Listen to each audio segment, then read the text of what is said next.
supposed to start with. What is this? This episode has very sensitive topics, is for mature audiences only, and contains depictions of various forms of trauma. Viewer discretion advised.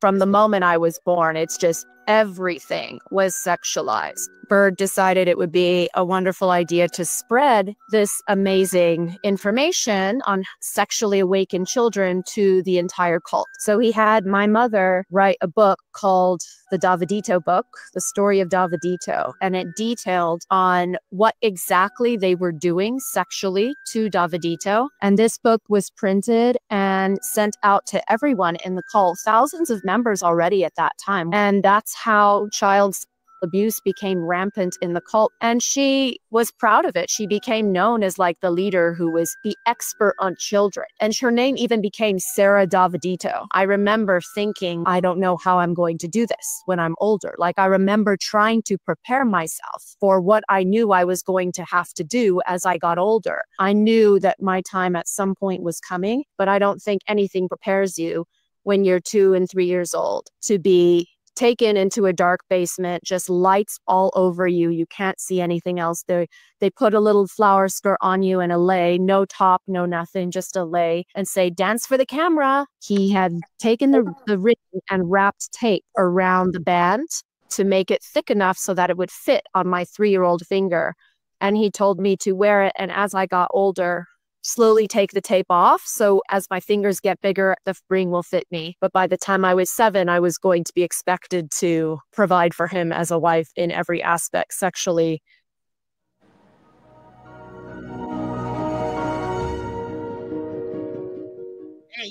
Hey, my name is 𝗟𝗜𝗡𝗞𝗦, and this is Cults to Consciousness, where we discuss leaving high-demand religions or organizations and finding healing and independence through awareness and true individual sovereignty. If you're only listening and you'd like to see us on our YouTube, you can come on over to Cults to Consciousness, join in on the conversation, leave those words of encouragement. I can't tell you how much it means to us and the guests when you say something kind to them. They're real people telling their stories, so it means a lot. Today's guest, I was so excited that we found her. She was born and raised in the Children of God. In fact, she is basically Children of God celebrity status, and we'll talk about what that means. But at the age of 3, she was given to the leader, David Berg, as his child bride. We're going to be talking about her childhood growing up in the Philippines and Japan and Brazil, actually with 𝗟𝗓𝗡𝗞𝗦 Young, who you guys know if you watch this channel. So we have a lot to get into. We are going to do 2 separate episodes. This first one is going to focus on her childhood all the way up to 17 or 18 years old. The second episode will talk about how she escaped when she was 18 and how she acclimated into the real world, into the United States, and how she's doing today. So thank you so much for joining us, Serena Kelly.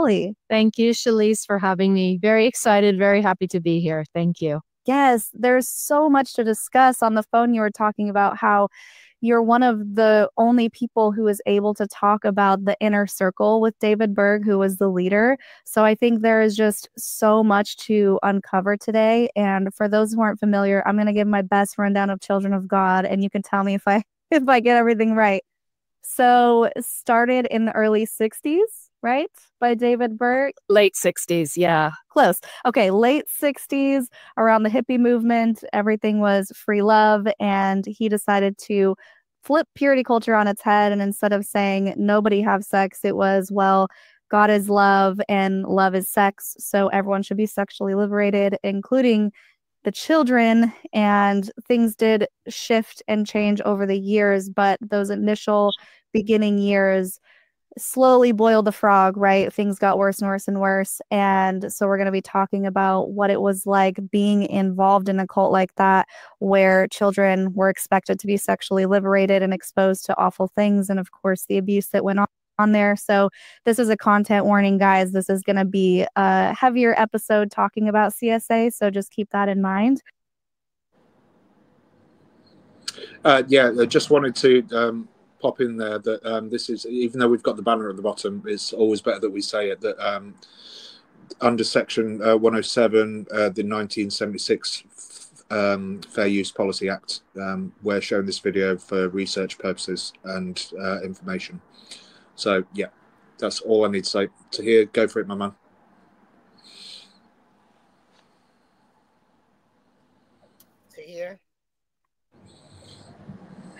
So is there anything that you want to mention about the early beginnings of the cult before we dive into your story, Serena? Not much, but what people really focus on the sexuality of the cult, but what they don't know is that it started off as a very pure, like men were separated from women. They were going 2 by 2. It was a very purity-minded cult. It was founded on biblical laws, and there was a very strict rules, and the men slept together and the women were separated. So it started like that. And just like you said, with the boiling pot of water, it just slowly went from there. So then, okay, now if we're having 2 by 2 and people have to travel, then they have to appear married. So now we're going to start having arranged marriages. Now we're going to start having mass marriages. Okay, now we're going to start sharing each other's lives with each other. Now we're going to start religious prostitution. Okay, now from religious prostitution, we're going to extend that to the children. So people did not join the cult as a sex cult. It was not a sex cult at all. It was a very minded cult. It was very based on Christianity. So, and then slowly, just like you said, it went from one to the other until we got to extreme with the child sexual abuse. So it's important to mention that, because most people don't wake up and they're like, today's the day I'm joining a sex cult, Exactly. So that's never how it goes, right? And even when people end up joining the group that is already established, they're never introduced to those principles right away, right? Never. It's pretty secretive. It's something that you are slowly introduced to and that they get you warmed up to. So by the time you're so far gone and so far invested, they're like, oh, this is what we do, and you have to comply or leave, and leaving is so difficult. So yes, there are definitely levels to that, and I'm glad you brought that up. With your parents, I find it really interesting. I heard in one of your other interviews that your mom was actually a Dallas Cowboys cheerleader. She was just from a prominent family, and she just fell into this group. Do you want to talk about that? Yeah, she was one of the first Dallas Cowboy cheerleaders when it was still a co-ed team. She's literally on the Dallas Cowboy cheerleader website. If you look her up, you can see Sarah Stevenson. There's a literal photo of her, one of the first teams. And she was very happy. She came from a great family. My grandfather, my grandmother, they owned a ranch in Texas and raised horses. My father was involved with the sheriff and the law department and a Christian family. I've had actually multiple conversations with her over the years as to how she got herself into this position. And she said that she was just disillusioned with things. She didn't like religion. Ironically, then she came into extreme religion, but that's another story. But she ended up with this drug dealer in Dallas. And this is a very common story that we actually hear from a lot of first generation members who have joined the Children of God. And she was with a drug dealer, and she left the house, and she was on her way back. And she said she heard some sort of voice in her head saying, don't go back to the house, stay, don't go back. So she went slowly back, and she hid, and she looked at the house. The FBI was actually raiding the house, and the drug dealer's apartment, took them all to jail. And so she, from there, ended up going back to her family, going back and to her mother, and joining UT. And there was actually a warrant out for her arrest. So she was going to college dressed as in disguises, trying to change her life and be a good girl and go back to university and not join this drug dealer boyfriend of hers in jail. And then that's eventually when she met my father and some friends singing outside of the UT Austin campus. And that's how she ended up joining the Children of God. And they said, we're going to Amsterdam. And so in her mind, she thought, Amsterdam, out of the US, away from the FBI and arrests. And that's how she got into the cult. And to this day, she credits the Children of God from saving her from jail and saving her from the FBI and being a drug dealer. I mean, sometimes the stories that you hear, they just don't make sense. But in someone's mind that has been so incredibly brainwashed, this is the thought process. And this is very common for first generation adults. Something traumatic and crazy happened to them. They were saved by some inexplicable situation, perhaps a voice in their head and perhaps something else. And they credit that instead of crediting that to their intuition and listening to something telling them inside them, their own power. They credit that to the cult. And they give all of that power away to the Children of God. And they say, Jesus helped me. It was meant to be. And then I joined the Children of God. So this is her thought process. And that's how she ended up in the cult. So my father actually, as they say in the cult, they witnessed to her and got her in the cult, and she went shortly after with him to Amsterdam. They got married in one of their big mass marriage ceremonies and went off to Europe. My jaw is on the floor as far as her saying she credits Children of God, because we're going to get into your mom's story and what the fruit that came from her joining. It's pretty dark.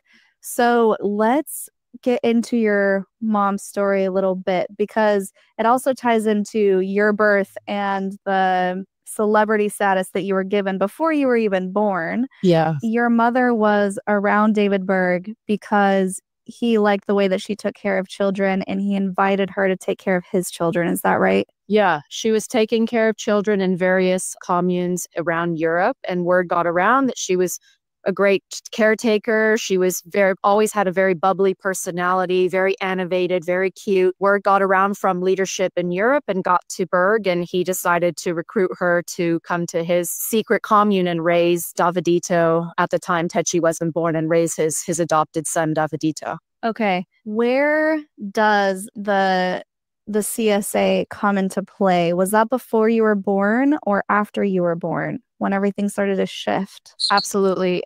Way before I was born. Ricky Rodriguez, also known as Davidito, in the cult, he's about 8 years older than me. And the abuse started happening with him when he was a baby, with his own mother, as we all know. So when my mother came on, he was about 3 years old. So he was a toddler, 2 to 3 years old. This was all late 70s. I was not in the picture at all at this time. Late 70s, the religious prostitution, flirty fishing was already in full swing, where women were going out and using sex to lure men into the cult, or either sex for money to witness to them for Jesus. So this was the next step after flirty fishing. Mm-hmm. And Berg's idea was two things. He was all of his laws and all of his beliefs were going by the Bible. So in the Bible, when a child is 12, they become an adult, or when a child starts menstruating, they become a woman. So that was his one. And he was like, okay, so children are adults by the time they're about 12.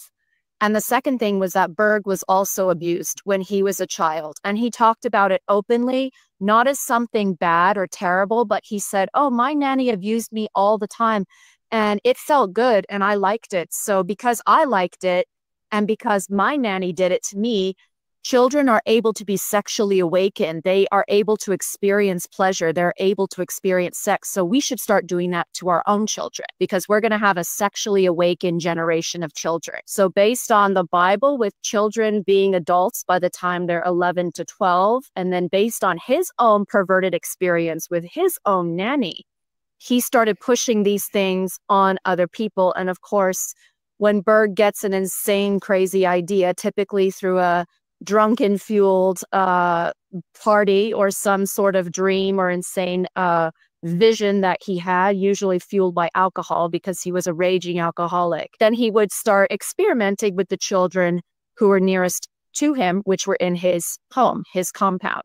So at the time, it was basically just his son and then the older children that he had around with him, including his granddaughter, Minnie. So he began the sexual experimentation with them. And by the time my mom came, she was much younger. She had just had my older sister. My older sister was a baby. Coming to Berg's house, the leader of the Children of God, she was not even going to question anything that he asked her to do. So immediately he began to explain, oh, you need to fondle my son. You pull down his pants, put your mouth in places. And she said, okay. And she did it. And I asked her why she did that, because she had not had this history of child sexual abuse before. And she said, because it pleased him. It made him happy. So I did it.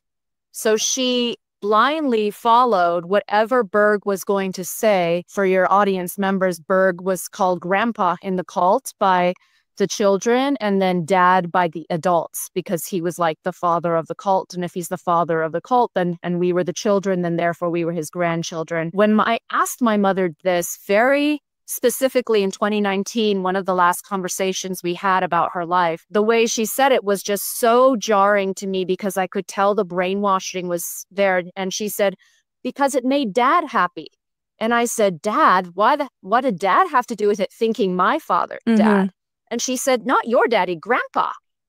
Like, she was still using cult terms to explain why she was doing this thing. She couldn't even say David or Berg or anything. Like, it was just automatic to her.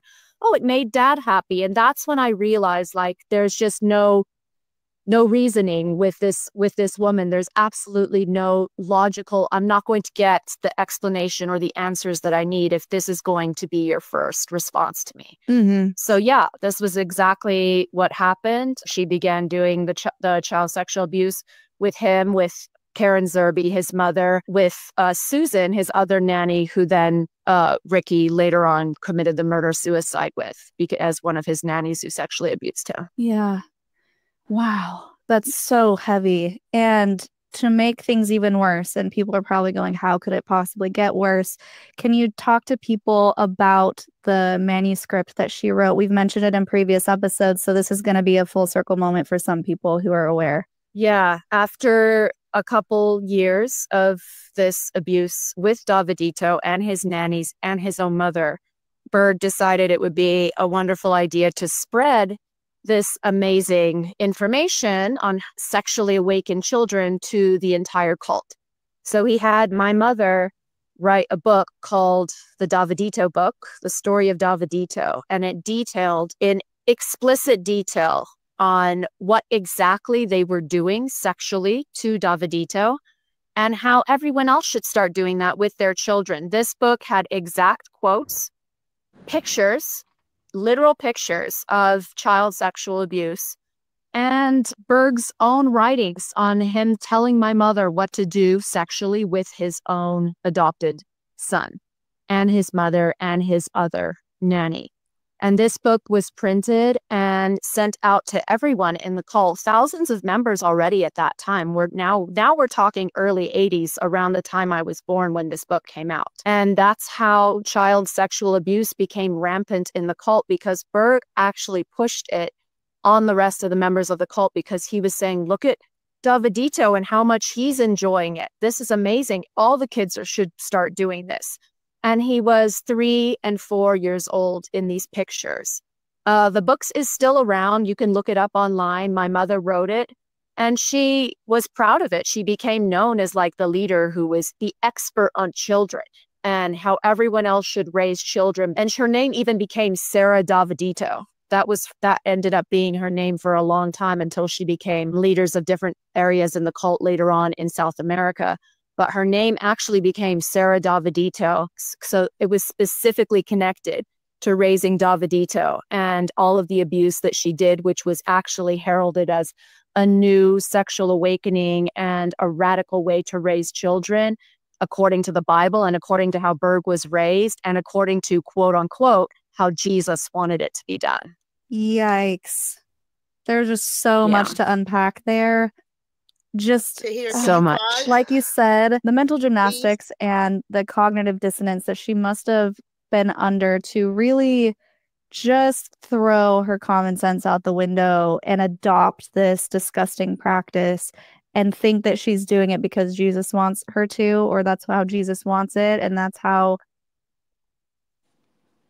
Thank you, Tahir. I wanted to give everybody a mental just 30-second break here and just say that this is the reason why, especially on our channel, that we support people thinking for themselves and coming to their own conclusions and allowing people to speak their mind, their feelings in an open setting, as long as we're being respectful. Because look at this.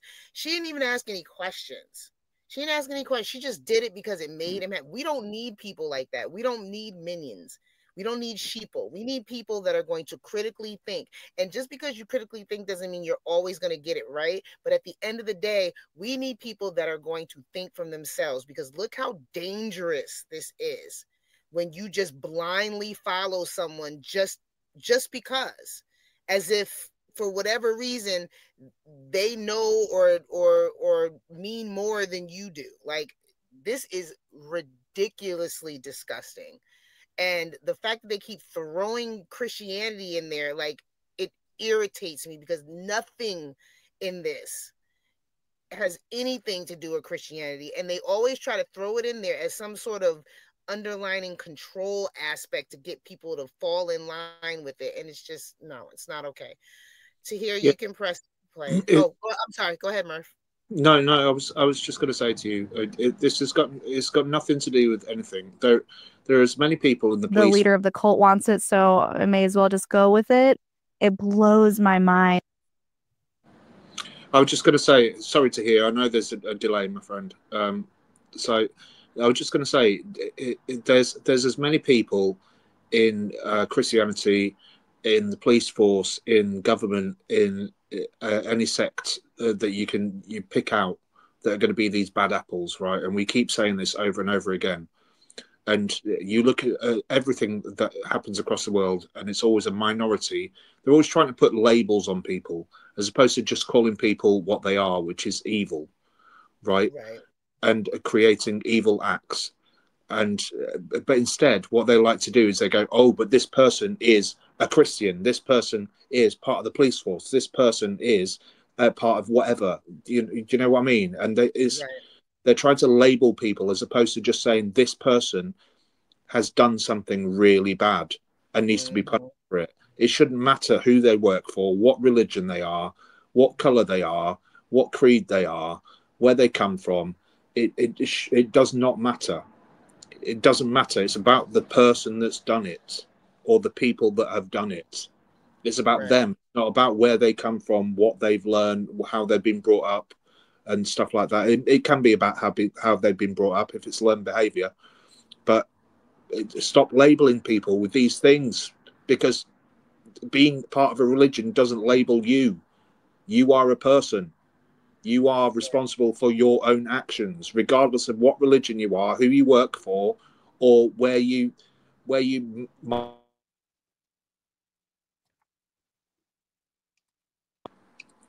Sorry, my phone just rang there. I might have cut out. Okay. No problem. Are you done with your comment, or were you still finishing? No, that was it. I was just agreeing with you. Basically, it's got nothing to do with any religion, and no, absolutely not. This is demonic at best. But go ahead, 𝗗𝗢𝗡𝗞𝗦. Thank you. Wait 15 seconds. Come on, 𝗗𝗢𝗡𝗞𝗦.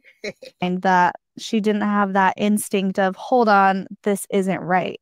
Honestly, I have no idea why, especially since she was already raising children before, and she had her own daughter, 𝗗𝗢𝗡𝗞𝗦, which she then also subjected to abuse from other members of the home, and particularly men. And this was all before I was even born. So like, we haven't even gotten to child brides yet. And this stuff is happening. So it just got progressively worse. Every single time. Like I mentioned, I had a serious conversation with her in 2019 when I really began my healing journey, and I just wanted to understand. And at that time, I honestly walked away with more questions than answers, because she was just so, I don't know. Like, it was just the way she spoke was like talking to a robot, or talking to just somebody who had no sense left. Like, the sense was not in the room. I mean, obviously, if you're trying to explain it, you're probably a psycho, but she just had no way to explain it other than, like, Grandpa told me to. Dad, it made Dad happy, that was it. And like, that's perfect example of how deep brainwashing goes and how dangerous it can get. No, I understand that perspective, because that was the conversation with my abuser, and it was just like, I don't get how you don't understand the severity of this. And it's just, you can't comprehend how they're not comprehending it. It's just, you're missing each other. There's just no common sense. Like you said, there's no critical thinking. It's just matter of fact. And that's how things were. So you were put into this position, or you were born into this lifestyle. Do you want to talk about your earliest memories, or what it was like at home, what it was like with Berg? Yeah, earliest memories are insane. I mean, the first 4 years of my life, I just sometimes have these memories, and I'm like, how was this my life? From the moment I was born. I mean, we're talking, this is 4 or 5 years into child sexual abuse with Berg and his own children. From the moment I was born, it's just everything was sexualized. Your private parts, food, songs, Jesus, Berg, hugging the men, making sure that you're hugging them naked, or making sure that the men and the women were walking around naked. Earliest memories is all sex. It's just everywhere in the house. I was exposed to sex all over the place. This was in the Philippines. We lived in the Philippines, so it was very hot. I would go in the pool and there would be grandpa or adults having sex on one end of the pool, and the aunties, the women in the communes, they were all called aunties. And then the men in the communes were all called uncles. So the aunties would come and switch me out one by one and would come watch me while the other aunties were having sex at the other end of the pool. So when I was 2 and 3, I'm looking at this stuff just outside in an everyday environment. The men and women walked around basically naked. Men would walk around in their underwear. Women would have sarongs on with nothing underneath, so the wind would blow and they'd just be like, oh, I'm naked underneath. Berg loved nakedness. Berg loved sexuality, anything to be sexual, and anyone who was not sexual, he would publicly shame them. So he was always saying, I want a wild woman. And anyone who would not go with that were called an old bottle, and that they were publicly humiliated all the time and usually made to strip naked. They were usually in the middle of the commune, which we had about 50 people living there, stripped naked, and Berg would publicly shame them and be like, this is what God wants, blah, blah, blah. So a lot of that, a lot of orgies all the time. And then watching a lot of the older girls from my sister's generation in the 70s doing striptease dances for the entire home. My sister at the time was 10, 11, 12.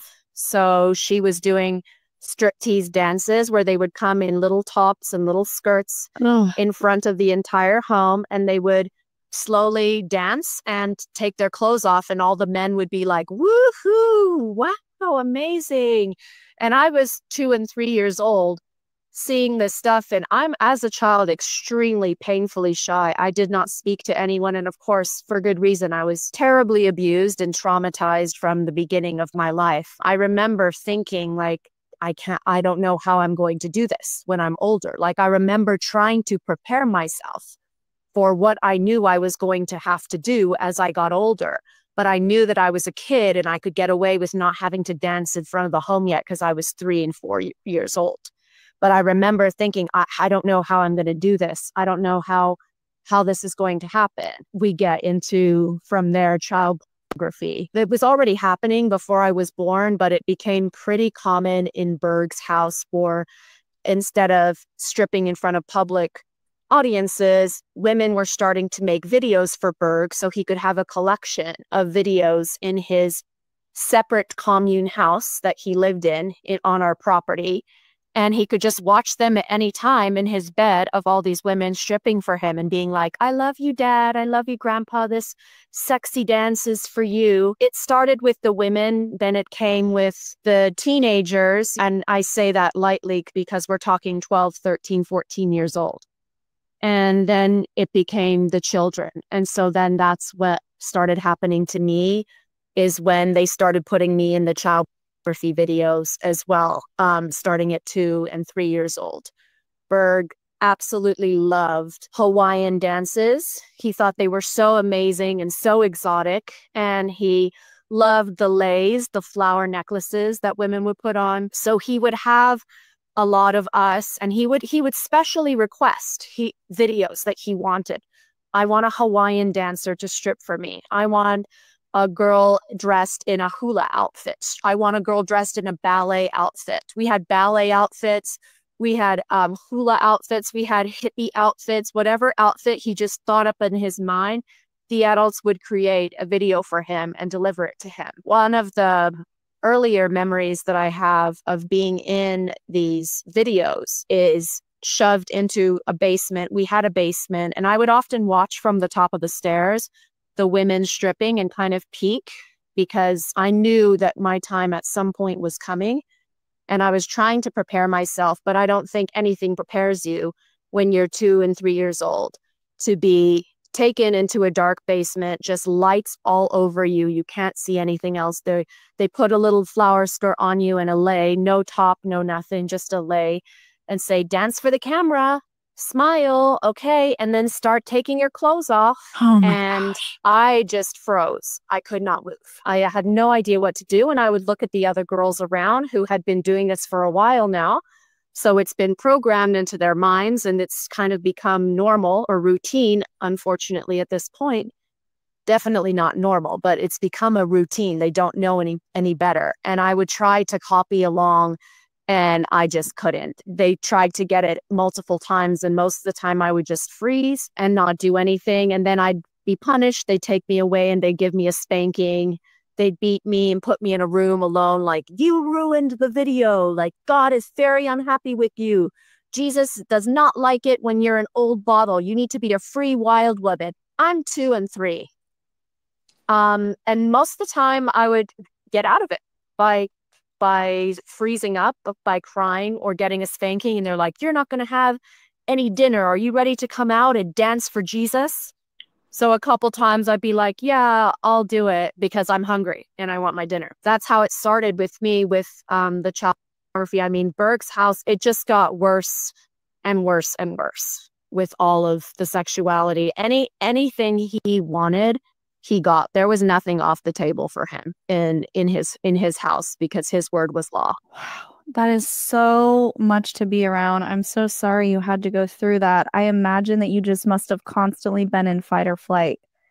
Did you ever have a moment of rest or feeling of safety? Absolutely not. No. I was scared of my mom. She had a terrible temper and was extremely physically violent and abusive. My dad really didn't raise me because he was sort of the assistant of Berg, almost basically a servant. Whatever Berg wanted, alcohol, he would go get. Whatever woman he wanted to see, my dad would go get. So my dad basically followed Berg around and just did whatever he was told. So I rarely saw him. The other children in the home, I was rarely around. Not very many kids around in Berg's house because it was very closed commune. So I was pretty much the only one my age, except for Touchy, who was 2 years older than me, Berg's other daughter. The other kids were all so much older, and you just never knew who you were going to upset because the adults had full reign to beat you whenever they wanted, to starve you whenever they wanted, to sexually abuse you whenever you wanted. So yeah, absolutely. I grew up with incredible anxiety and coping techniques like biting my finger.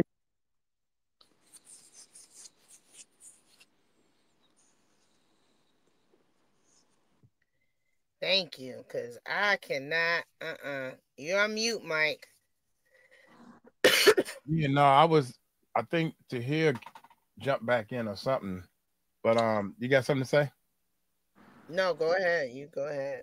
Oh, what about you, Murph? You got something to say? I'm eating, Mike, like you. So I'm eating, but I know one thing. I cannot believe these people. They're going to use the Bible. I was listening, y'all. I'm sorry I'm late, but I was listening. So you mean to tell me you're going to use the Bible to say that a kid is an adult at 12 years old? Yeah, no, it's ridiculous. Really? So give them the keys and let they go to work. That I can see if you're going with that route. If I got a 12-year-old son or daughter who think they know it all, get them the keys, put them in the car, and let them go to work since they're adults. But nah, all we want to do is use the kids for the S part as an adult. What about them? They don't make up they still playing games, Toys R Us, stuff like that. Really? Really? That's what you see. What my problem is I don't believe in this brainwashing thing. I think that I'm trying to learn, and I think I am believing in it because I've been brainwashed to believe that this is bullshit. So I'm trying to unbrainwash myself, because if I can unbrainwash myself and believe in this brainwashing thing, just like this lady saying right here, she would not do it. She wouldn't take off her clothes and stuff because she knew in her heart that it was wrong. So she wouldn't do it. I'm thinking to myself as a parent, sorry, Merv, I'm thinking to myself as a parent, she didn't have one parent that had no damn sense at all. Not one. She was surrounded by adults. And I said this to someone yesterday. All it takes is one stupid adult to tell a teenager or a child something, and they're gonna run with it because they're gonna feel like, well, this is an adult, and adults know better than me. And she didn't have not one adult person around her with some damn sense. Everybody just bowing down to the dumb stuff. Ugh. So this is what I was going to say, and it's just on the piggybacking on both of your points. Really, is the fact that what you've got to understand is that it's learned behavior, right? So if you're told something from such a young age, then it's enforced into your brain. It's like somebody branding you, right? And that's what you're told, and that's the way that you believe that the world works, especially if you're adults. And that's why I believe, because it's been burnt in my head, I believe that it's all bullshit. Yeah, exactly, exactly. Because brainwash say, look here, you know, daggone well sleeping with a 12-year-old is wrong. I don't care what you say. Absolutely, absolutely. But that's because you have brilliant parents. That's what I'm saying. I've been brainwashed to know that you don't sit here and put spike people drink. You don't do stuff like that. Absolutely. You don't abuse kids. I mean, you spank them. Don't get me wrong. You might have to put your hands on them every now and then, especially some of these hard-headed mother cuckoo. But you don't abuse somebody you don't use food to starve kids. You don't do that. Nope. You want punishment, you eat bologna and hot dogs or peanut butter and jelly while we eat steak, ribs, and ribeyes. You don't do that. So now try and put yourself in the mindset of somebody that didn't have the upbringing that you had, but instead they were brought up to believe that it was okay for people to do that, to those kind of things to you. And they talking about these trigger words and all that. That's a whole different subject. Let's keep going. Going. I'll be all day talking about this thing, man. But shout out to her. She said her grandmother was a cowboy cheerleader. Whoa. That's crazy. Here we go. Nails, biting my toenails to numb and to get out of my head of with incredible anxiety and coping techniques like biting my fingernails, biting my toenails to numb and to get out of my head of I'm not safe, like a constant in fear for my life and my safety all the time. Wow. I'm so sorry. So much to deal with for a child. And then your own mother gives you to Berg almost exclusively. I mean, I don't know if it's symbolically or the level to which you were actually his wife, but you're 3 years old, placed on his lap and given to him as a wife. Given to him with a ring as well. And Berg told me I was going to be his forever and I was his special girl and his special child. And he did give me a ring with a heart with 2 hands around it. So it symbolized him holding my heart. And then it was too big. I was 3 years old. It was after my 3rd birthday. And he had taken the ring and wrapped tape around the band to make it thick enough so that it would fit on my 3-year-old finger. And he told me to wear it. And as I got older, slowly take the tape off. So as my fingers get bigger, the ring will fit me. Yeah, that's incredibly sick that he thought that far ahead into the future as to how long I can wear this ring. And that's the ring he gave me. And it was a promise because, of course, I was only 3. But by the time I was 7, I was going to be expected to provide for him as a wife in every aspect, sexually, physically, mentally, emotionally. At this time, it was mostly in his bed, fondling, groping. It never went past that because I was 3, thankfully. But yeah, it was full access to me and given to him by my mother. And she was proud of it. It was a huge honor. She was excited. Everyone was excited. People were like, wow, let me see the ring. Oh, I wish I was Grandpa's wife. What? Just that sentence. I wish I was Grandpa's wife. Was he already taking multiple brides at this point? He was, and I had no idea because I was 3 and I was actually the youngest of these child brides. He was not taking adult brides because Zerby was his one bride, his adult wife, but he was taking child brides, including his own granddaughter, Mimi Berg.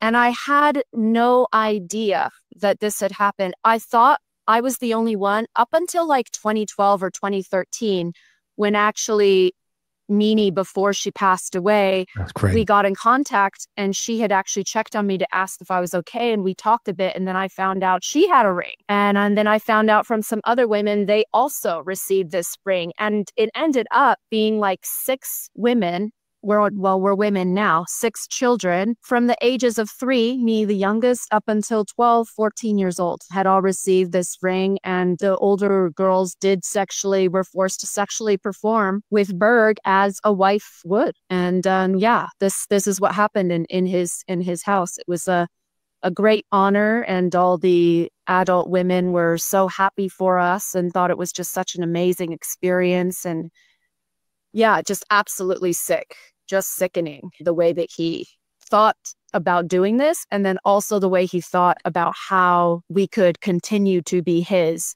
and how he could own us for the rest of our lives and how we could keep wearing this ring into the future. Mm-hmm. When you think about it, it's sick. Like he wasn't getting a child ring. It was a literal ring. It still fits on my little finger to this day. Just the way he thought about that and the symbolism of the hands holding the heart. I mean, it's just disgusting. It's sick. Yeah. You know, it's incredible when you really think about it, the severity of the abuse that was going on in Berg's house. And how he was able to get other people across the world to implement these behaviors. And he introduced polygamy as well for the adults, right? Yeah, absolutely. He introduced polygamy. Not one wife was just old news. Like, now we should have several wives for Jesus. Basically, anyone's wife should be shared too. So not only were men having multiple wives and children, but if a man wanted somebody else's wife, they should be able to take that wife or exchange the wives to get the other wife to go with the other man, and then the other wife will go with this one. It really depended on the men. Women were just objects in the cult. We were all there to serve men's desires, and we were all there to satisfy men, and we were all there to lead a sacrificial life. We were absolute objects, sexually, physically, mentally, everything. And that's what we were told. That's how we were raised as female children in the cult. Mm-hmm. This is your job. If you don't do this, you're not serving Jesus. If you don't do this, Jesus is unhappy. There's always that power and the fear of the control. Absolutely. Everything you were just saying with the women being objects, and at the same time, they're abusing the little boys, right? Yeah. At the same time, there's abuse going on with the little boys, mostly from the adult women. And there was, as we know now, lots of closeted abuse between men and little boys as well. Berg was a raging homophobic. He would often say, like, damn the gays to hell, damn the homosexuals, they're all going to hell, blah, blah, blah.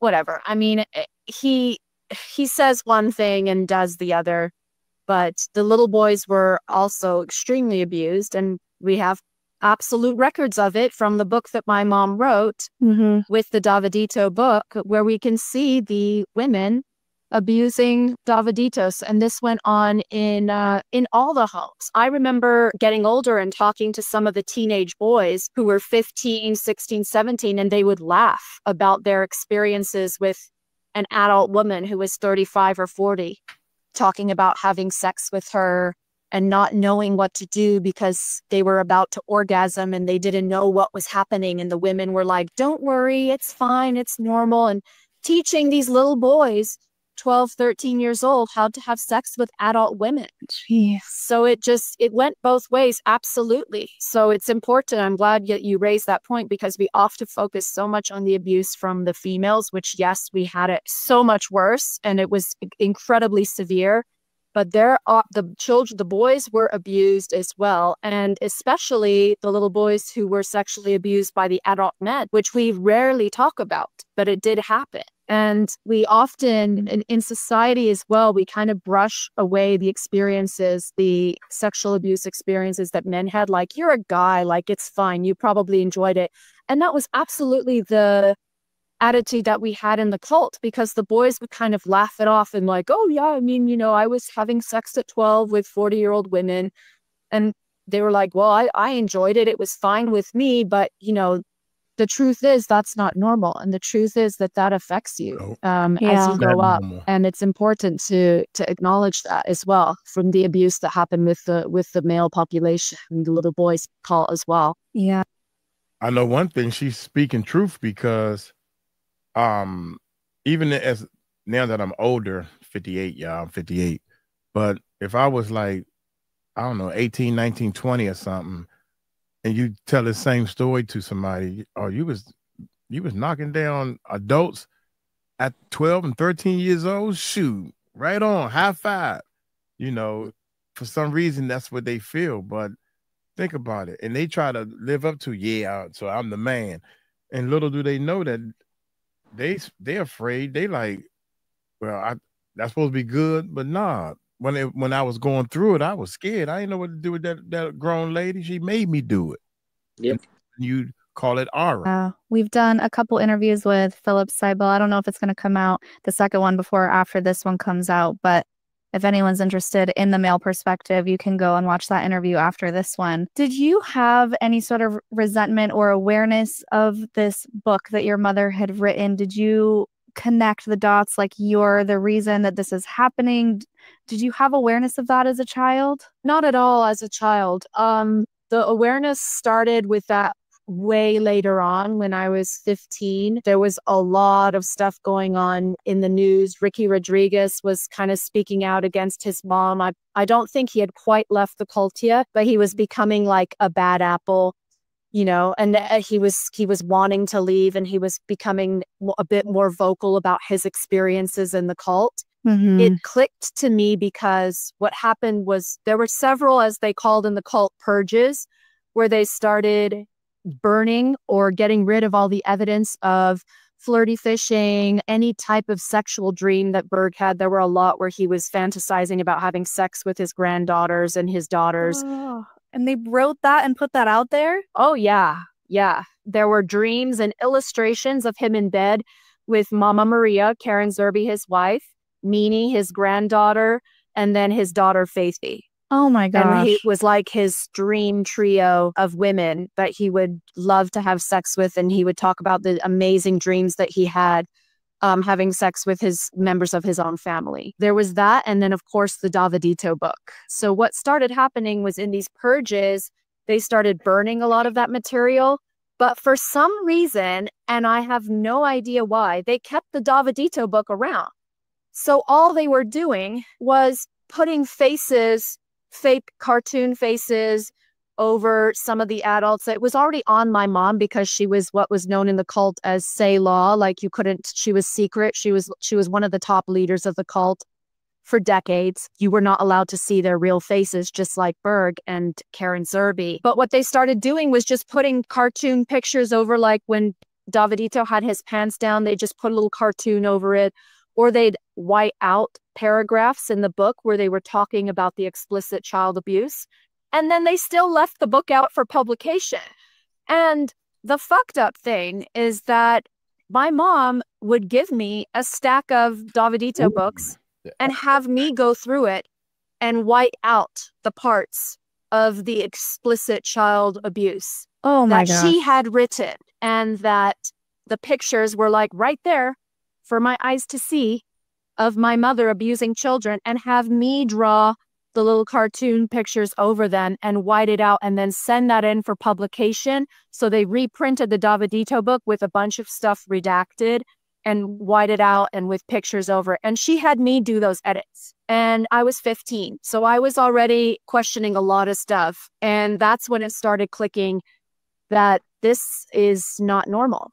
Yeah. And what was going on and what exactly was happening with my life. And if this was all according to God and Jesus loved it, why are we hiding it from people right now?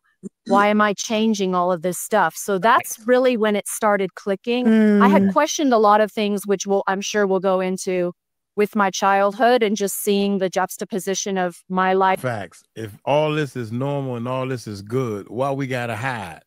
I heard a little kid say that before. Well, why are we hiding? We can't tell nobody. Why is it a secret?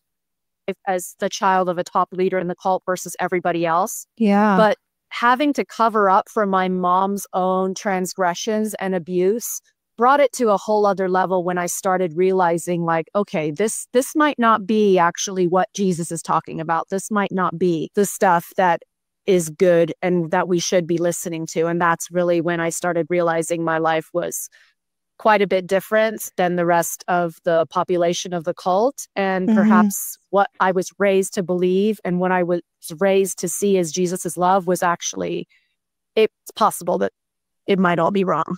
The fact that they had enough awareness to cross out some things, but not enough awareness to be like, maybe we should scrap the whole thing. It's just so questionable. Like, how do you get only part of the way and not realize that it's all wrong? It's mind-blowing. Egos, I'm sure. Yeah, well, I know there was a lot of pressure from different governments, and that's why Berg went overseas to begin with, so he could get away with all of this. So can we go back to your childhood and talk about, you told a story of hiding depending on the music that they would play at the compound if people were coming. I thought that was so interesting. Yeah, absolutely. It's just so funny when I think about it now. After Berg's house, we all left and went to Japan. There was a massive commune there with 300 people. It was called the HCS, or the Heavenly City School. And my mom came in as Sarah, and we all came in secret. Basically, from the time I left Berg's house up until I was a teenager, early teenager, 12, 13 years old, I had to lie about who I was. I was considered Selah, secret.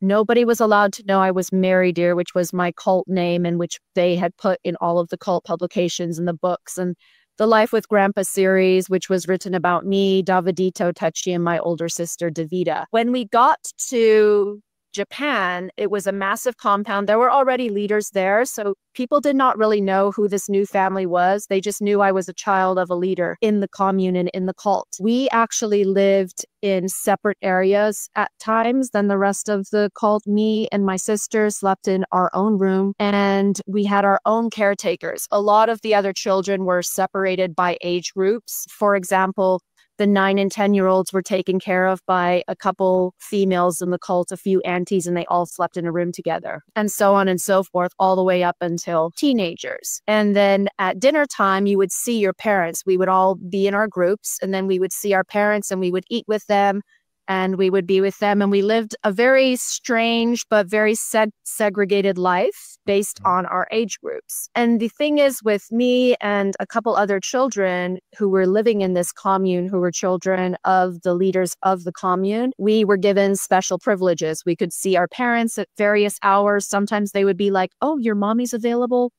to see you. Do you want to go see her in her separate house? This was a massive property. They had like 4 houses on the property. They had the main house, which housed most of the children and the adults. They had a second house, which housed the leaders. They had a third house called the Blue Room, where anyone who was sick would go there for quarantine.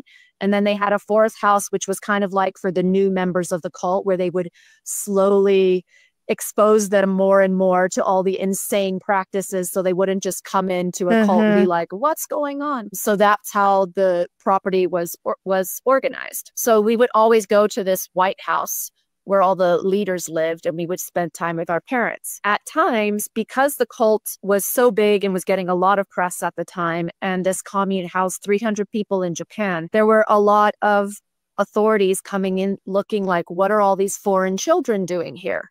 Who's taking care of them? Where are all their parents? What's going on? They implemented a system, the leaders of the HCS, of the Heavenly City School, and they put speakers all over the property. When a nice person would come visit, for example, a person that was giving money to the cult or giving us free food or free travel or any sort of support that we would get from the outside, it would be this lovely classical music that they would blare on these speakers throughout the entire property and inside the house. So we would be in school and we'd suddenly hear like classical music through the speakers. The speakers were in every main room of the house and outside. And they'd be like, oh, and the teachers be like, oh, well, we have a visitor here. We have a supporter. So everybody sit up straight and be nice. And sometimes they would take the supporters around for tours and be like, and here's our classroom with our children. And we'd all be there like, yes, we're so happy and smiling and reading, you know, and they'd be like, smile, you know, if anyone was not paying attention or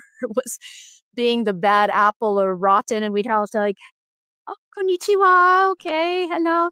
And then they take them around, and that was that. The second one was a cult they would play when it was a questioning member, or it was someone who was like, they were trying to get on our side. For example, maybe like the owner of a hotel or a very important businessman with a lot of money, and they were trying to get him to like us, and we were trying to get him to our side, but we weren't so sure. And they were kind of asking weird questions. For example, where's all the children's parents, or what type of schooling are they having? And they would play a cult song called The Challenge of Joseph Lewis, which was a made up song and basically about a guy who kept questioning Christianity and who kept questioning things. And that would be on the speakers.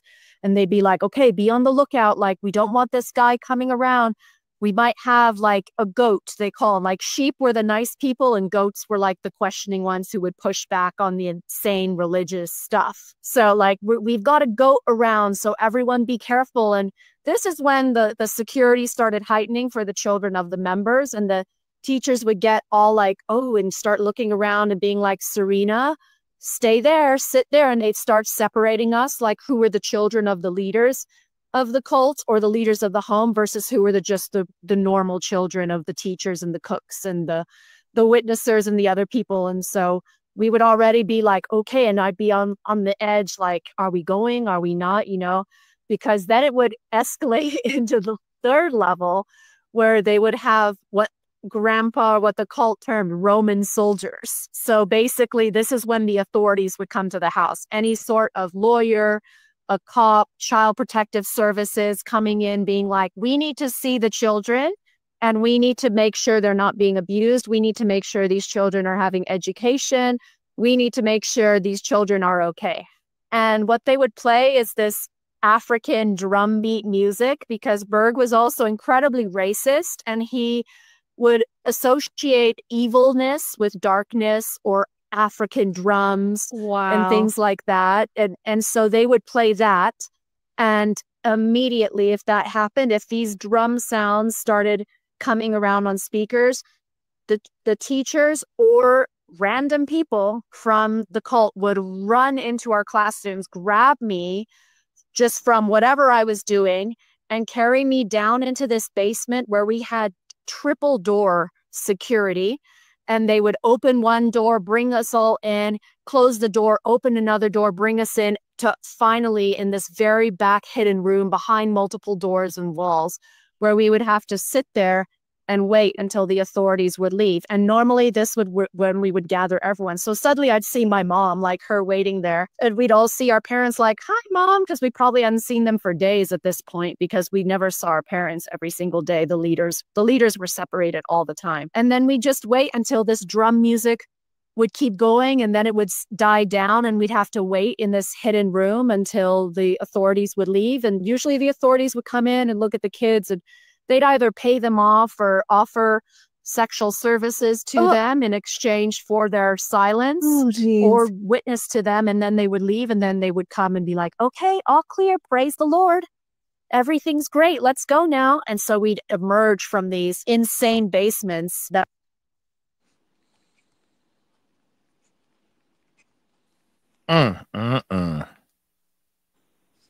That's crazy.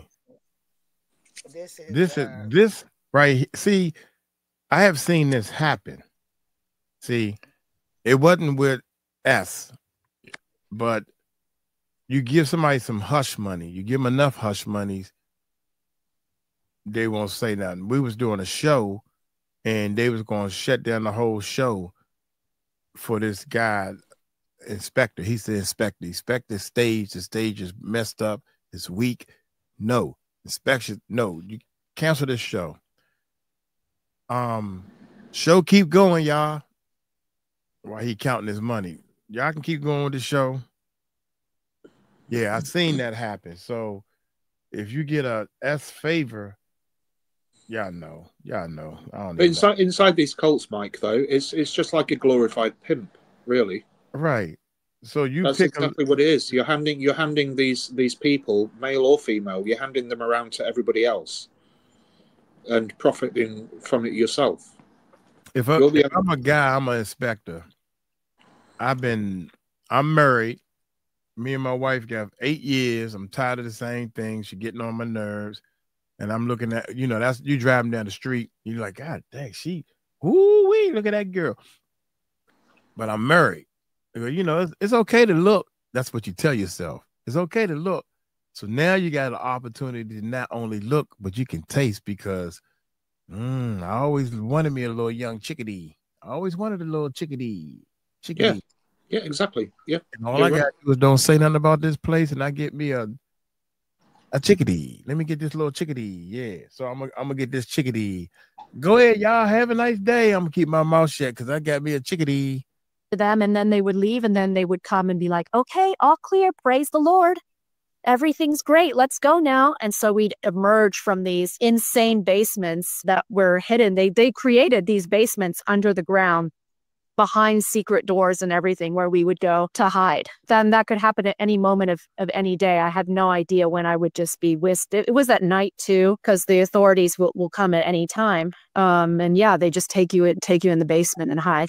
That must have been terrifying for you. What was your perception? Were you thinking they're going to take us away and rip us? Like, did you have this idea of Armageddon in your head anytime that would happen? Oh, 100%, because this house, this commune was also the main commune where they would create all the videos for the cult.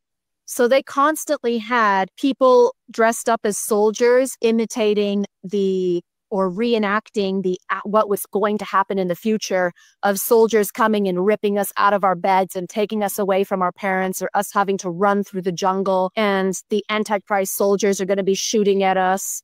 And so I was terrified. Like, I often asked, I was like, can't I just take the mark of the beast and just know in my mind that I don't believe it? Because like, I don't want to run through the jungle, like with people shooting at me. I don't want to be starved to death, and I don't want to be gang raped by all these soldiers. Like, that's terrifying. I don't, can I just get the mark of the beast and know in my heart that I don't believe it? And they were like, no, you have to be 100% for Jesus or else you're going to hell. Obviously all the fear tactics. But yeah, sometimes I would walk outside and they would have some of the members of the commune dressed up as literal soldiers with fake guns. And I'm a kid. I didn't know. So I would think the Antichrist was actually already there coming to get me. So I'd be freaking out as it was. And then not to mention absolutely never knowing when I'm going to be taken from my bed or from my classroom. And this is also how we traveled all the time in the cover of darkness at night. They just wake me up in the middle of the night like, hey, Serena, we're going somewhere else. And I'm like, where? And like my bag was already packed and I'd have to leave whatever was not packed behind and then just go. Every time, that's exactly how we traveled, under cover of darkness. And then I was always whisked away. I mean, this is child trafficking, the definition of child trafficking, forced labor of children and illegal movement of children. That's exactly what was happening. And that's pretty much my entire life, probably up until I was a baby about 10 or 12. This was constantly happening. I had no idea where I was going. I didn't even know I had left the Philippines from Berg's house to Japan until we actually got to Japan. I had no idea where I was. When they got there, they're like, we are in a country called Japan. And here's 300 people that you're going to live with instead of 30.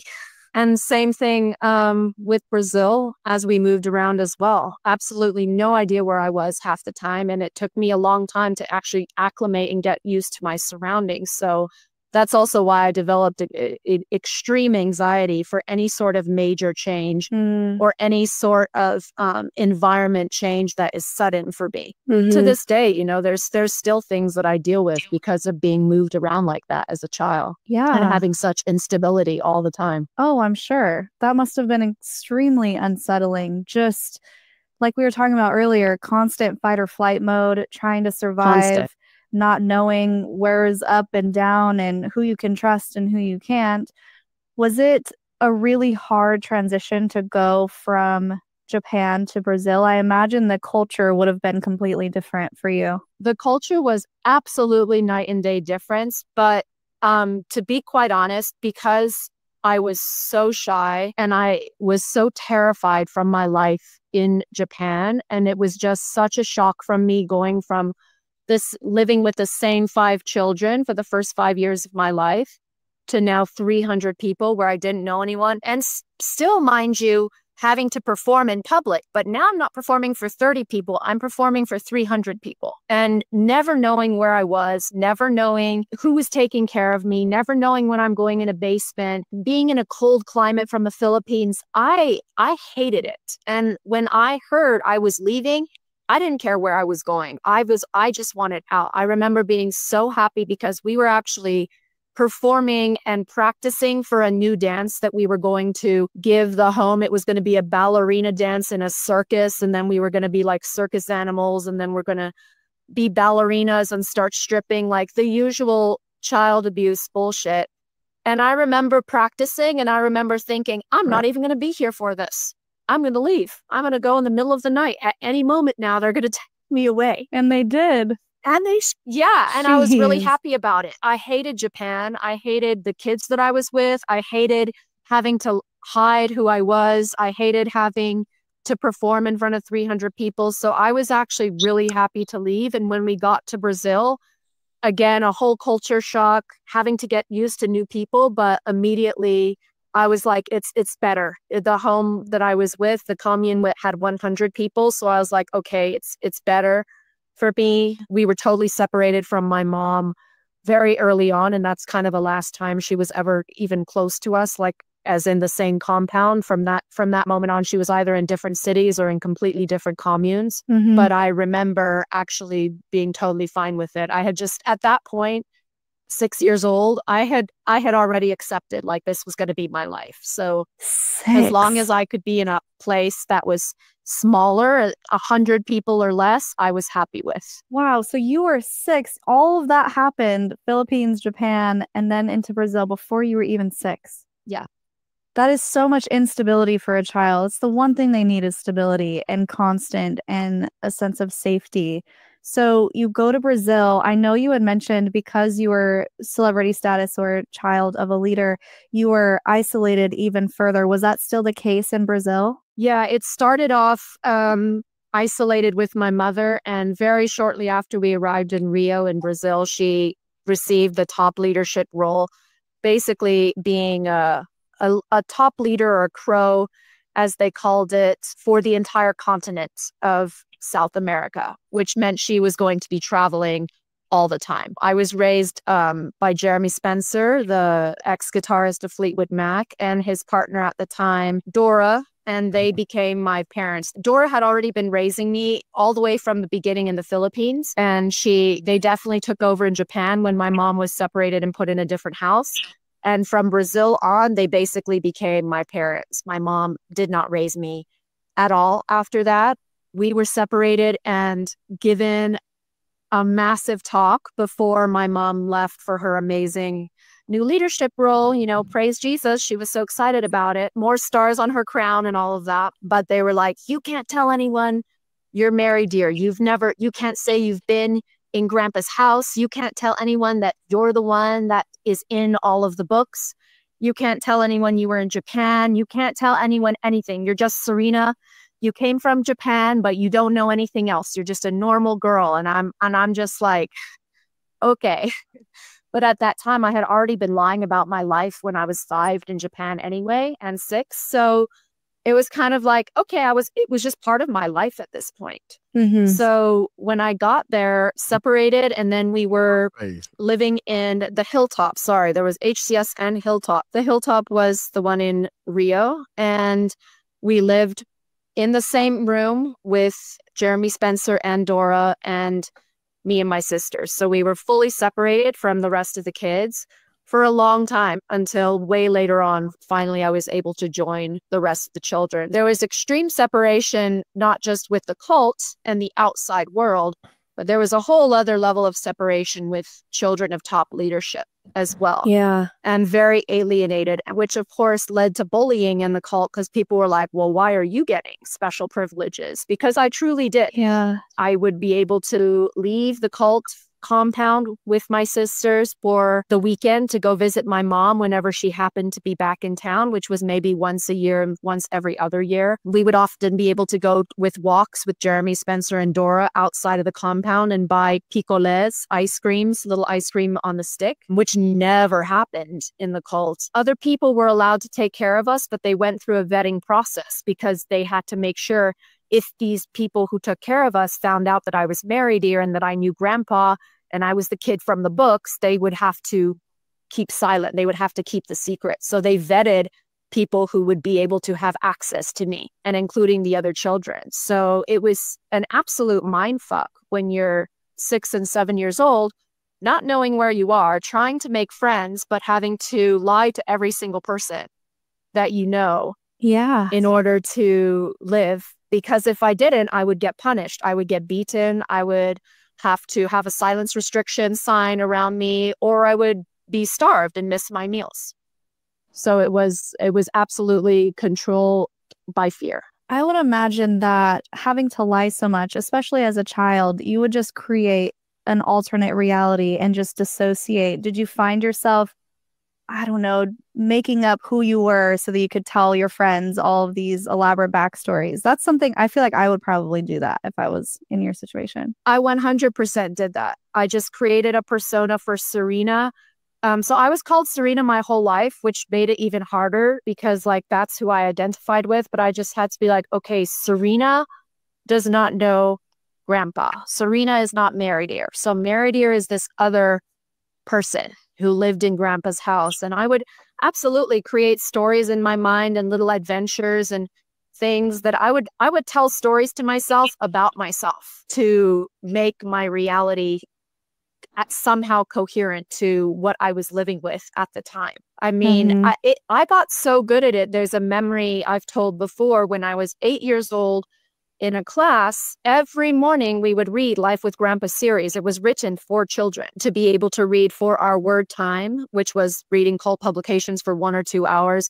And during our nap times and our rest times, because we couldn't read anything else. If it wasn't produced by the cult, it was not allowed in the cult. We would sit there and read Life with Grandpa, and I just sit there and read stories about myself and about my sister and about 𝗟𝗓𝗡 and about Davidito, and I just be like, yeah, I was there. I remember this story. And a lot of it was embellished and made up, but there's a specific memory that I have where they were reading a story about me and about baby-proofing the house while I was born. And little Mary Dear is born, so let's baby-proof the house and tape up the hard edges and tape up the light sockets and the electric sockets. And a little girl in the class raised her hand, and there was a teacher that we called Uncle James. And she said, Uncle James, how old is Mary Dear now? And he goes, oh, yeah, so she was born in 1983. So that means she would be 8 years old. Oh, just like you, Serena. She'd be your age. And I'd be like, I sat there like, what? That's amazing. And all the other kids were like, what? Mary Dear's your age. Mary Dear's as old as you. And I just sat there being like, wow, yeah, amazing. Mary Dear's as old as me. And this was absolutely my life. I was 2 years into professional lying by this point. So I just sat there thinking what idiots everybody was. And it was just totally normal for me to lie. And terrible attribute and habit to give to a child, because I just became a chronic liar after that. Like after a while, I had no idea what I was saying about my own life. Like, was it true? Was it not? Because I had made up so many stories about my life and I had lied about myself so many times. I didn't know like what was the truth and what was not. So it just became very convoluted eventually. And then I had to unravel all of that later on as a teenager when suddenly I was allowed to talk about my life for the first time. I'm surprised you were able to keep it in, because kids, I mean, they don't have filters, right? So you must have been so incredibly programmed and afraid to not be like, by the way, that's me, because kids are little shysters. Oh, I never once spilled my secret. I lied. I was so afraid of public punishment because I was so shy and I was so anxious. My biggest fear was pulling down your pants in public and getting a public BD. Yeah. And it had happened, but it was for like foolishness or like laughing with the naughty, foolish boys in class. And I was like, ha ha ha. But the thought of it happening to me by myself in front of people, I couldn't fathom. So like, I just had that image of like, you're going to be spanked in public if you say anything. And that was enough to shut me up. Yeah, absolutely. So I'm already connecting dots with Daniela. Yeah, that's great. Yeah, I'm making sure my mic is not muted. But I just wanted to. Oh, Mike's learning. We're loving it. Yeah. And I'm learning, and that's you. All you do is work on what your biggest fear is. Like me, I don't like coconuts. So if my wife or girlfriend said, you know what, I'm gonna get you back because I'm gonna cook some food with some coconut in it, sit down and say, hey, honey, but then from there on out, I do what you say.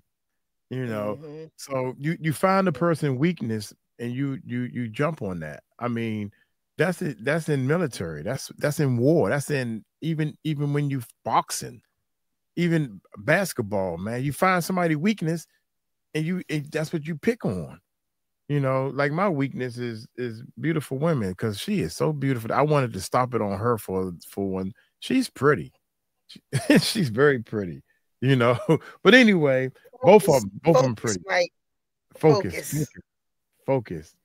That's not the story, Mike. That's not the story. Tell the story. That's not the story. I love beautiful women, man. Daniela's story, which is so interesting to kind of weave the pieces together. Do you remember Ganiela as a kid? Oh, absolutely. Yeah. I took care of her in Brazil. Oh, wow. What's the age difference? It's we're probably 3 to 4 years apart. But of course, in the cult, you know, once you become 10, you can take care of younger kids and you can cook and clean and you can beg on the street. As soon as you became 10 years old, like you were basically a caretaker for everybody else. So I started taking care of Daniela when I was around 10 or 11 and went up until I left Brazil at 15. We were still, yeah, I've known her for a very long time. Wow. Let's talk about the switch when people did find out you were celebrity status and how that completely flipped everything on its head. Yeah, that was extremely traumatic for me. This happened when Berg passed away, whenever that was, 1997 or something. This entire time, my mom had been a top leader of the cult, traveling around. She was not Sarah. She was known as Sharon Crow. And I was Serena from Brazil at that time, just, you know, daughter of Sharon Crow. And so everybody knew, like, when Sharon Crow was around, all of her daughters would come hang out with her and we'd go spend time at a hotel or we'd go spend time at the beach with her. And then she'd come drop us back off at the cult commune in Rio, and she'd continue on her travels. Now, when Berg died, there was a massive shakeup in the cult leadership in the family at that time, which it was now known as the family instead of the Children of God. And 𝗟𝗢𝗡𝗞𝗦 and King Peter, 𝗟𝗢𝗓's new husband, took over, and they dismantled the entire hierarchy of cult leadership. And they started giving more power to the individual homes themselves. And so they started having a smaller amount of crows, and the crows were more in charge of the countries. They started doing away with the top crows who were in charge of the entire continent and who would report directly back to Berg and have direct access to Berg. Interesting side note is that my mom and 𝗟𝗢𝗡𝗞𝗦 were always in competition for being top dog in the cult, top leadership, which is her stories are wild to hear, corroborated by other females that I've spoken to about this constant power struggle between 𝗟𝗢𝗡𝗞𝗦 and my mom, which clearly 𝗟𝗢𝗡𝗞𝗏 came out on top of. So the second she became in power, my mom was the first to be demoted. And all of a sudden, she sent back to our cult compound in Rio. And then the big publication came out with the famous photo of Berg with his turtleneck and the beret. It said, "Now it can be shown and now it can be told." And that was the very first actual photo of Berg that was published in the cult ever, in the history of the cult. There were older photos from the early days, but after the 70s, all the way up until his death in the late 90s, no one had seen a picture of him. The Children of God is actually very famous for being known as a cult that truly blindly worshiped their leader And having never seen a photo of him, having never seen his likeness, same for 𝗟𝗓𝗡𝗞𝗫. And so all of a sudden, they're like, we're going to tell everyone everything now. And this is Bert. This is how Bert looked. And this is Maria. And here's a photo of Maria. And here's a photo of Ricky Rodriguez and Techi. And oh yeah, here's a bunch of photos of Mary Dear, Davida, and Sarah Davidito, and they're in Brazil, and everyone go say hi. And so all of a sudden, once this publication came out, I didn't know this was happening. I was 12 or 13. All of a sudden, everyone knew who I was. And I'm just like, wait, what happened to the secrecy? What happened to anything? So from that time on, when I would step into a room or go visit another cult, it would be like, Mary Dear is here. Oh my God, what's going on? That's her. She lived with grandpa. That's really when the celebrity status began, is when kids would come up with their cult publications. They had like Good Thoughts or The Life with Grandmas and would ask me to sign it and would ask me to write a message to them and sign it Mary Dear. And then, of course, we had the jealous kids who like wanted the attention and wanted like everyone to look at them when they walked into a room, which, mind you, was like the worst thing when you're suffering from terrible, crippling anxiety and you're just the shyest person in the room. The last thing you want is everyone to be going whispering. But there were the grass always look greener on the other side. People look at what I got, they get jealous, and they try to do better than me. Instead of asking me, how did I get here? She didn't even want to be in a position. I have talked to so many celebrities, so many basketball players say, man, I just wanted to play basketball. All this bull that come with it. This is basketball players, superstars. I just want to go home, and play with my family and go play basketball. But I got to deal with all the bull. They ask me questions and I'm like, oh, man, I don't know what I suppose. Yeah, both teams played well. Everybody did a great job. And I think the team was real tough to beat, but we came out and we got the job done. Bullshit. This is all the bullshit. This is what they telling me. So, and this, can you imagine her? It was like the worst thing when you're suffering from terrible, crippling anxiety and you're just the shyest person in the room. The last thing you want is everyone to be going whispering. But there were so many kids that were jealous. So they would come up and be like, oh, you need to sign my book, Goo Goo Gack, because that's how like they would have baby talk for me in the cult publications. And so then I would go to various teen camps or visit other people, and I would, of course, get a talking to from the leadership. You're Mary Dear. Everyone knows you're Mary Dear, so you better behave or else you're going to get a public punishment.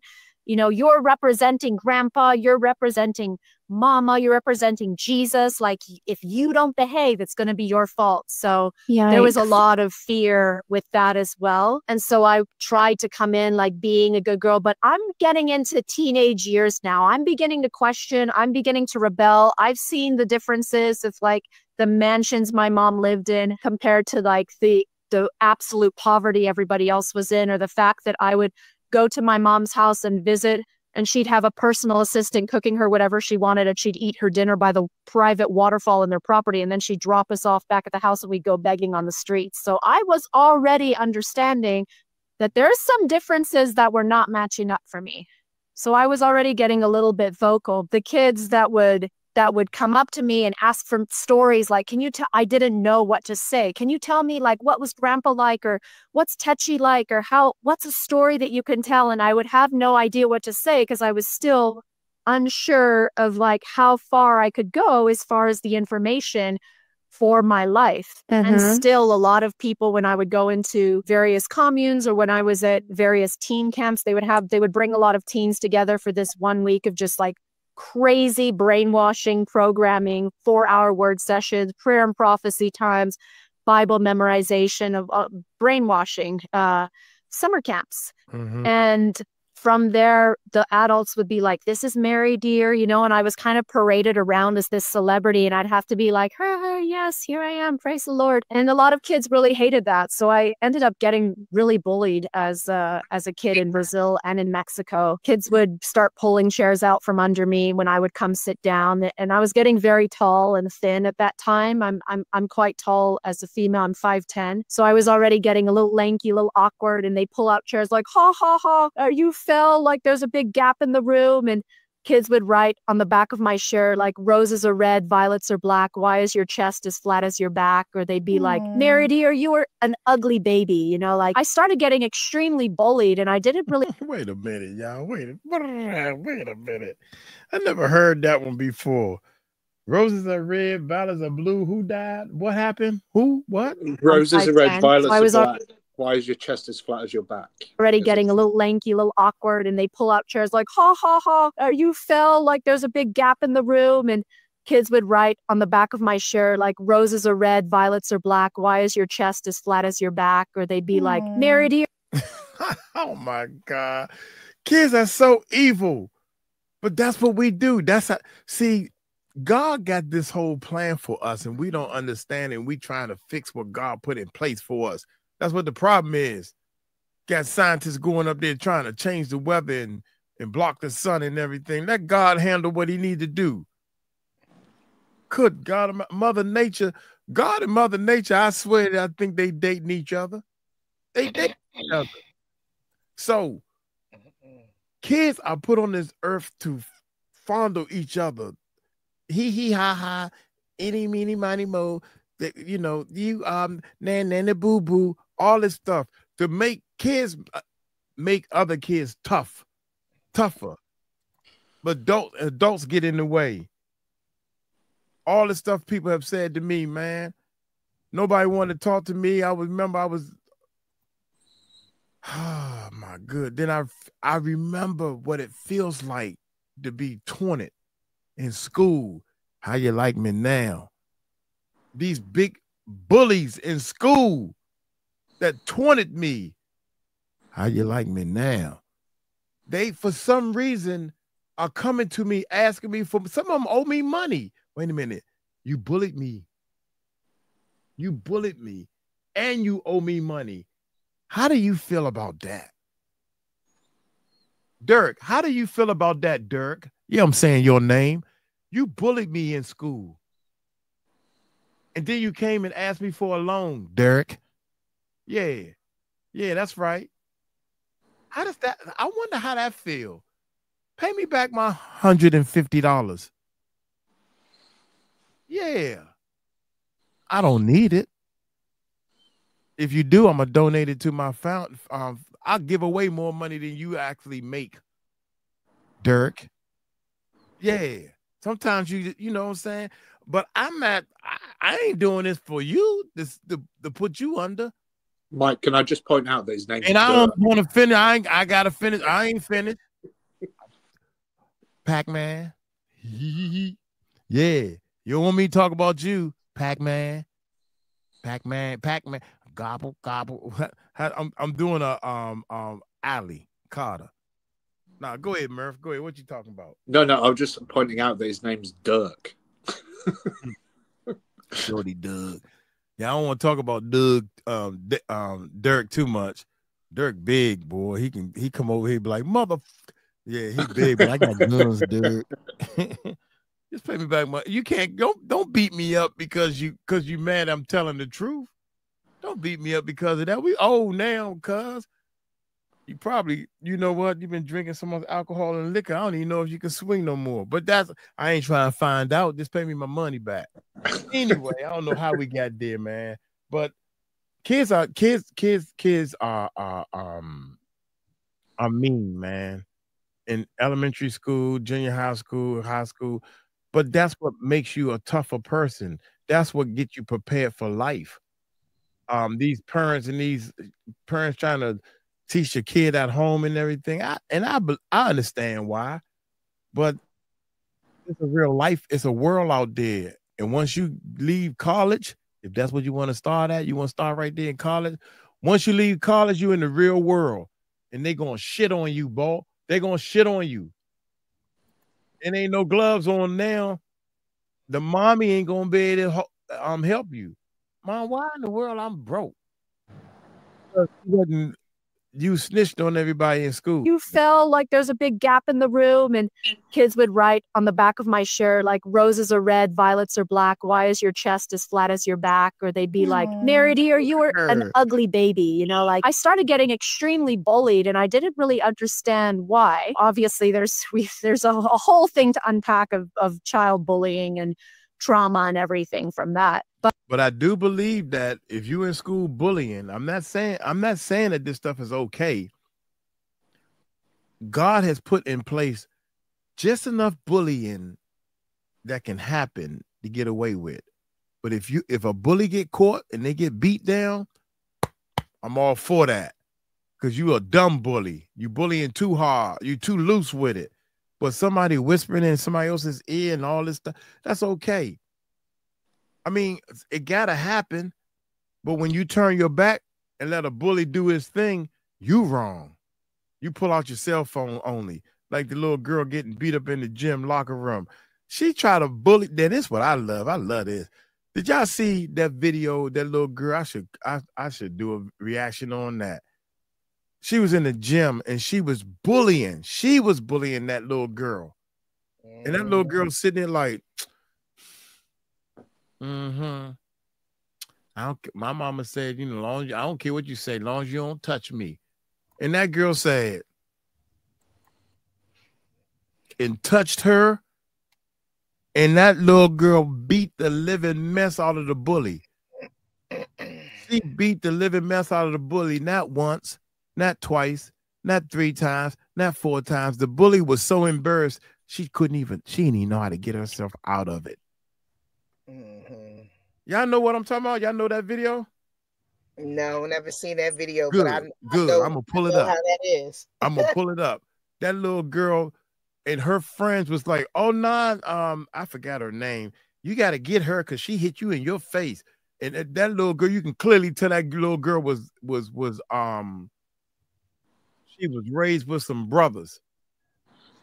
She was fighting. That she was putting something on that little girl. She was putting something terrible on that little girl to the point that she got tired of beating her up. You wanted to fight? You wanted to fight? We fought. Okay, fine. And nah, you got to get her again. She didn't know how to hold her daggone stance, that little girl. And that little girl was like this on her. She was like, I said, God damn, and you want to pick a fight with her? Oops.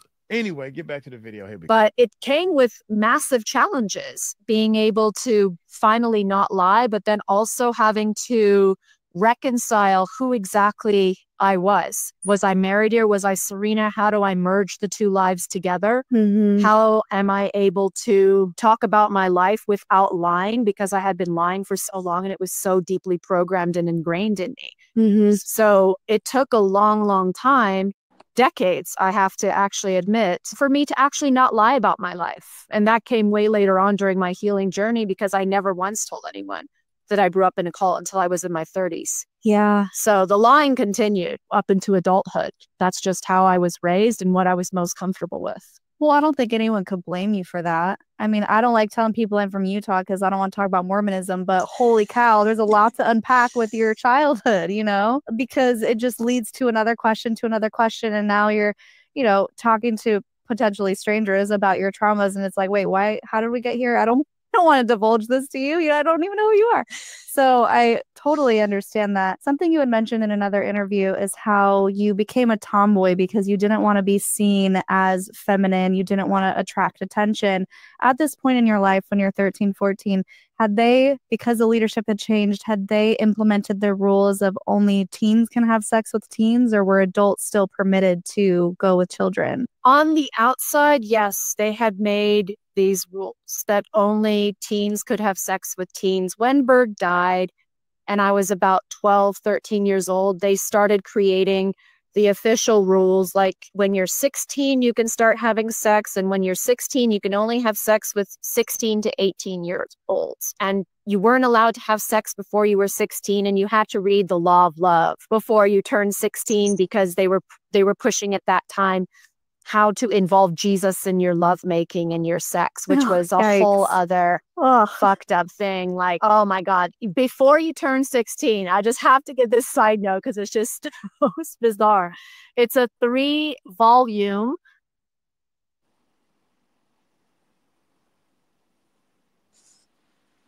Miss Fontour. Oh shoot. I was bullied. She said, look, check this out. I was bullied, then turned into a bully to bully the ones that was bullying. I think we twins, because that's exactly what I did.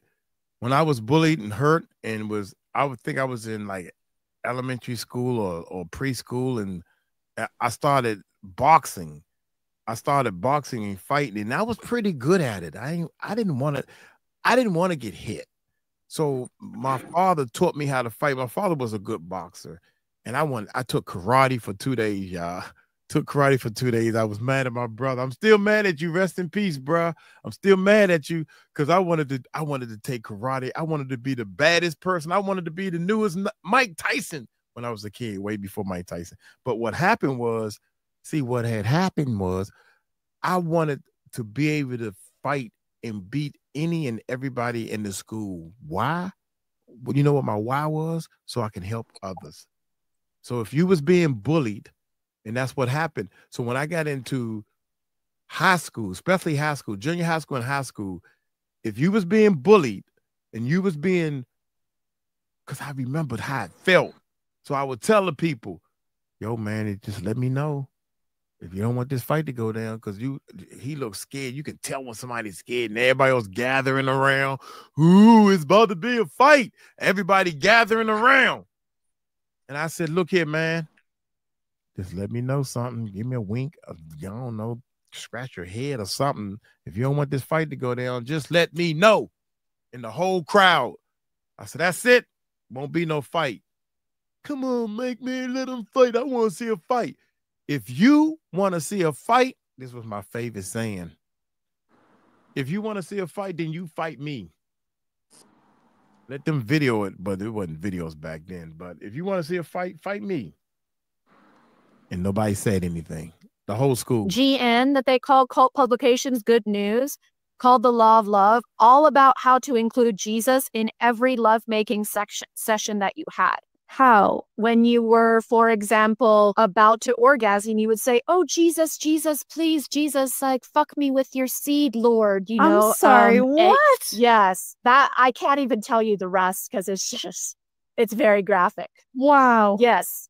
Men and women, too. So you would give all the glory to Jesus for the sex that you were having. And you had to read that before you turned 16.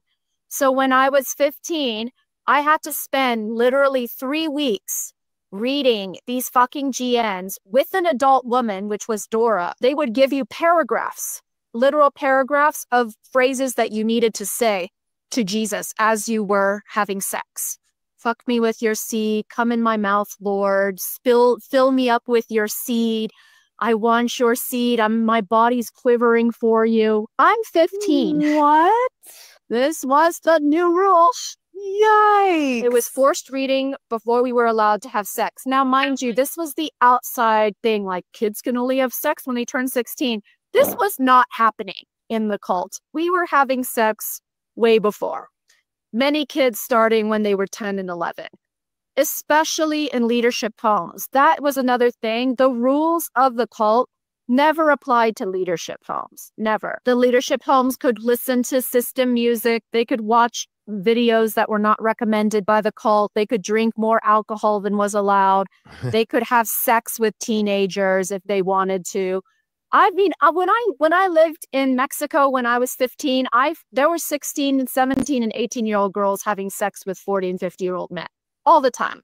And it was wide out in the open. And this was way after Berg had died. The rules did not apply to top leadership at all. So I knew that I was as soon as I turned 16, I was free game for anyone because they had to make the rules like look legit, you know, in the houses that were the top leadership, like, oh, you can't have sex when you're 16. And I did, and I got in trouble, and they put me on partial excommunication because I had sex with a 22-year-old when I was 16, and they publicly shamed me for it. I got in trouble. You got in trouble as a teenager. It's just so ass backwards because of everything you experienced as a child. And the 16 and 17-year-olds were having sex with 40 and 50-year-old guys.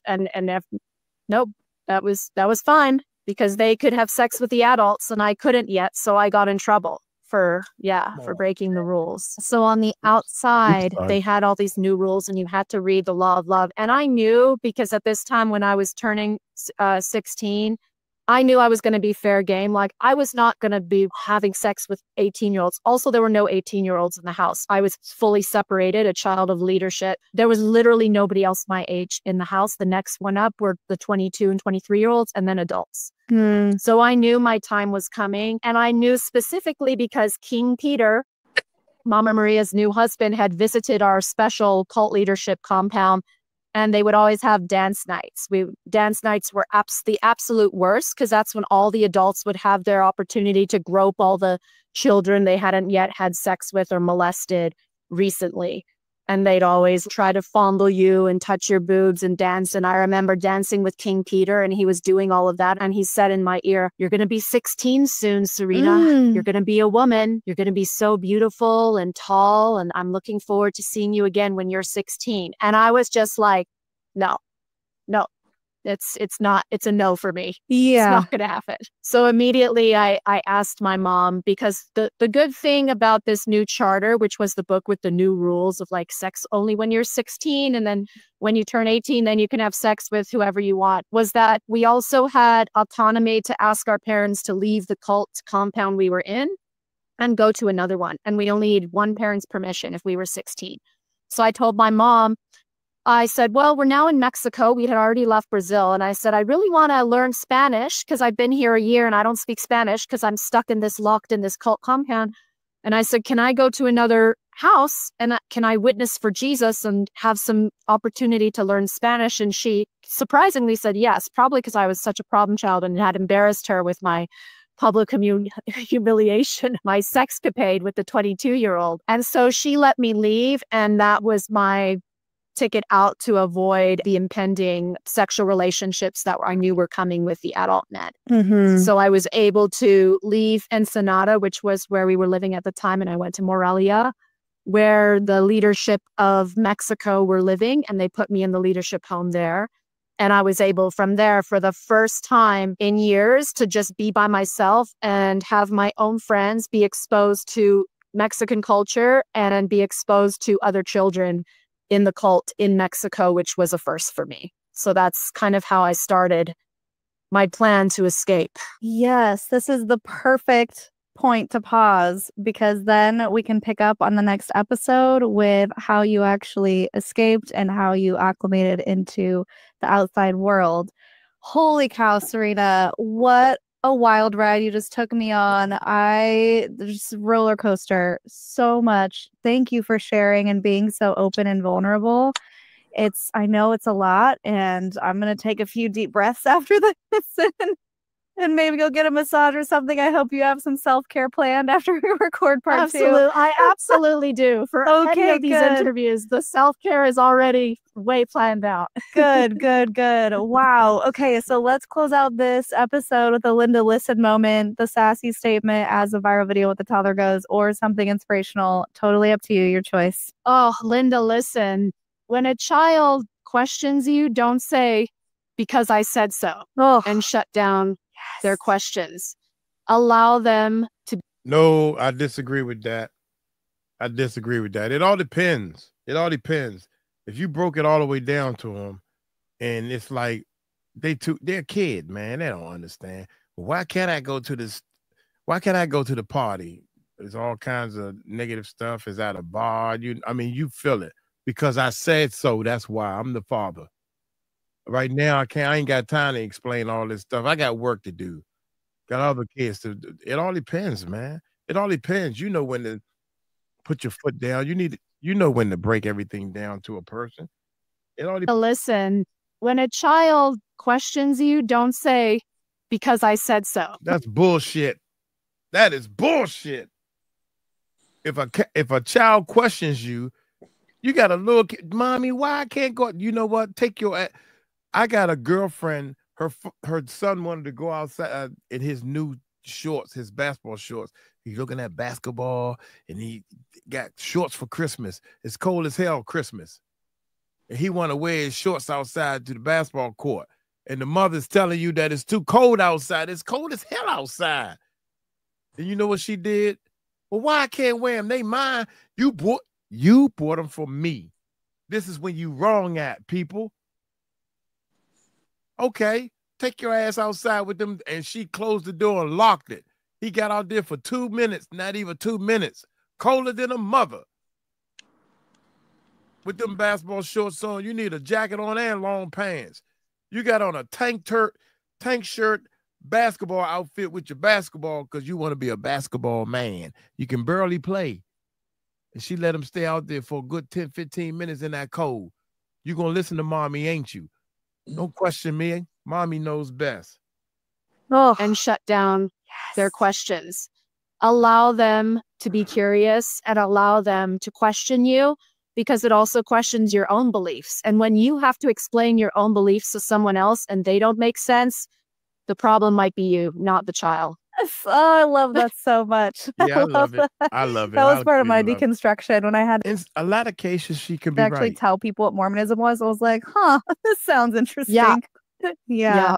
Love that. Tell everybody how they can find you. I know you're writing a memoir now. People are absolutely going to want to tune in for that and pre-order once that happens. So how can people find you and stay in the loop? Yeah, I'm writing my memoir, but if you want to stay in contact with me, I'm most active on Instagram, 𝗟𝗓𝗡𝗞𝗦, SCRKELOEY.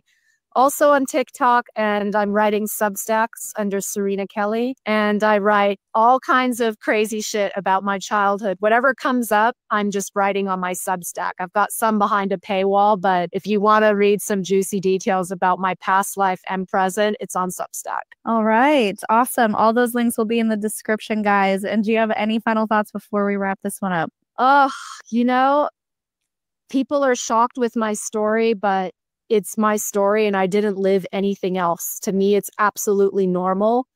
Because I had nothing else to compare it to. So yeah, that's also why it takes so long for so many of us to reconcile the horrors and the shit that actually went on in our childhood, because we didn't know any better.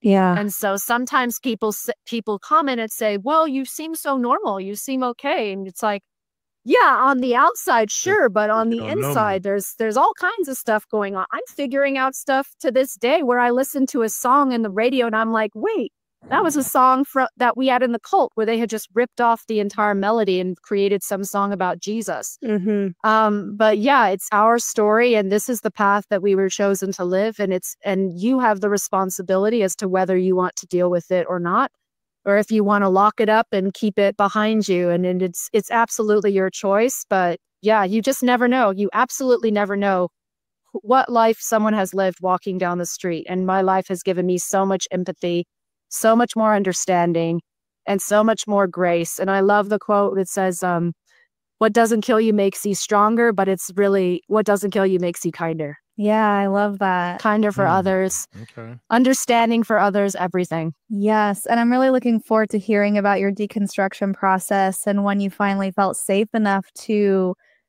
unpack everything. I mean, really just getting out of that fight or flight and being in a safe place. I'm sure it all came crashing down, and I'm looking forward to hearing how you were able to navigate that. So guys, if you are still watching, leave those comments, those words of encouragement down below. It means so much to us and our guests. It boosts the algorithm. Even if you leave a simple emoji, we really appreciate you interacting in any sort of way.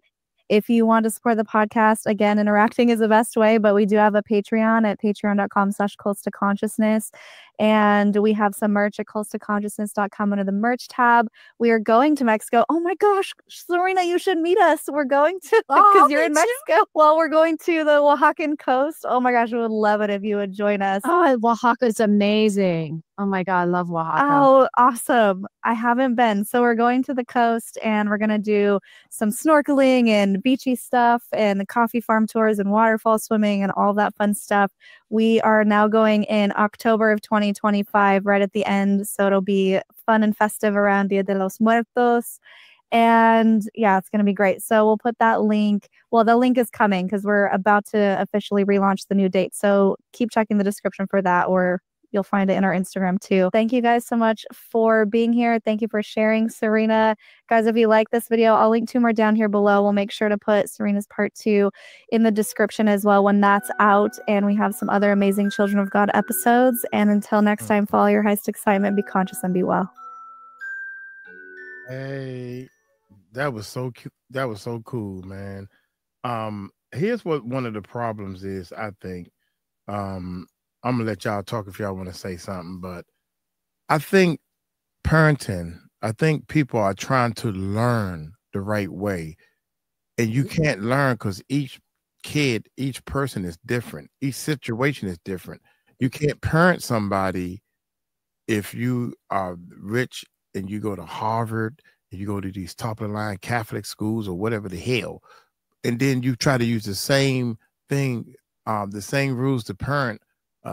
I don't know, 5, 6, 7, 8-year-old, and you live in the streets, the ghettos, you working 2 jobs, you got 3 other kids that's cutting up. You got to go from here. So that's why when she said, when a kid questions you. Yeah, but Mike, well, you've got to understand, right? So I totally get where you're coming from, but go ahead, Murph. From my perspective, right, what she was trying to say is, and this is similar to the way that I think, a child's job is to be curious.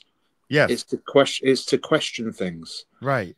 And if you shut that down, hitting you with 20 different questions, yeah, but if you say, look here, little mother. But Mike, if you shut their curiosity down, it means that they don't want to learn anymore. No. I didn't say shut it down. Do as you're told. I'm not saying shut it down. I'm saying correct it. Sometimes people need to be corrected. No. What you actually said though was because I said so. Yeah. Right. So that's shutting their curiosity down. Okay. Because it means that they're not going to ask questions. Call it, then I'll shut it down because I said that plenty of time to my nephew. That's the only thing I got to compare it to. I said, boy, look, you keep asking me these questions because I said so. That's why. Then go up there and do what I told you to do, to let him know who's in authority. You gotta sometimes you gotta let the kid know who's in charge. You gotta let the kid know that, because guess what? I do that with my kids just by looking at them. I'll just give them a look and they go, okay. See, what level are you talking about there, Murph? See, a lot of these people don't understand what's going on because they can't, if they've been answering their kid questions for the last 15 years. They 15 years old. So mommy, now they're going to listen to me and say, look here, because I said so. They be like, where the hell is this coming from? Look, mommy, you better answer me. Now you got to get a knife to try to defend yourself. No, you nip this in the bud early. You tell the kid, you talk to the kid, let the kid talk. But when they start asking, why is the sky blue? Because the sky and the clouds, and you try to explain it. But why though? But why is the sky blue, Mike? Yeah, but why? I don't know why. But if a kid asks me that, I break it down the best I can. Because it's reflected from the sea. That's why the sky's blue. Yeah. Okay, that's your answer. But I don't know the answer. My point is, let's go with this. I don't know the answer. My point is this. They keep asking me. I said, well, let's go look it up. Let's go Google it. Let's go find out.